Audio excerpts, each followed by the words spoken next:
നമ്മൾ കടകളിൽ നിന്ന് വാങ്ങുന്ന സാധാരണ സ്കെച്ച് പേന നമ്മൾ വെറുതെ ഊതിയാൽ വരില്ല മോളെ. ഇതിനകത്തേക്ക് കുഞ്ഞു പേന വെക്കുക. ഓക്കെ, ഇത് വെച്ചിട്ട് നന്നായിട്ട് ക്ലോസ് ചെയ്യുക. ബലൂൺ ഊതാൻ അറിയാമോ? അറിയാം. ബലൂൺ ഊതുന്നത് പോലെ നമ്മൾ ചിത്രങ്ങൾ വെക്കുക. ചിത്രങ്ങളിലേക്ക് വെറുതെ ഊതുക. പെയിന്റിങ് ചെയ്യാനായിട്ട് യൂസ് ചെയ്യുക.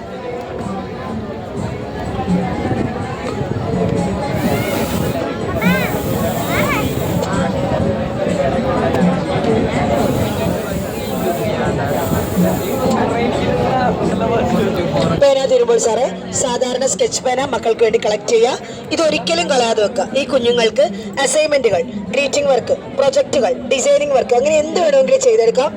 ഗ്ലാസ് പെയിന്റിംഗ് ഒക്കെ ചെയ്യാം. ഇതുപോലെ പെയിന്റിംഗ് ചെയ്തെടുക്കാം. നമ്മൾ ഇതിന്റെ ഉള്ളിൽ തരുന്നത് പടങ്ങളുണ്ട്, സ്പ്രെയർ വരുന്നുണ്ട്, സ്കെച്ച് ഉണ്ട്. നമ്മൾ വിഷു ആയതുകൊണ്ടും തൃശ്ശൂർ പൂരത്തോടനുബന്ധിച്ച് നമ്മളിവിടെ ഓഫറിൽ തരുവാണ്. ഇത് പുറത്ത് കടയിൽ കിട്ടില്ല, അതാണ് നമ്മുടെ പ്രത്യേകത. ഇവിടെ ഓഫർ ഉണ്ട്, 200 rupees ഉള്ളൂ. ഓക്കെ, ലൈഫ് ലോങ് ആണ്, റീയൂസബിൾ പ്രോഡക്റ്റ് ആണ്.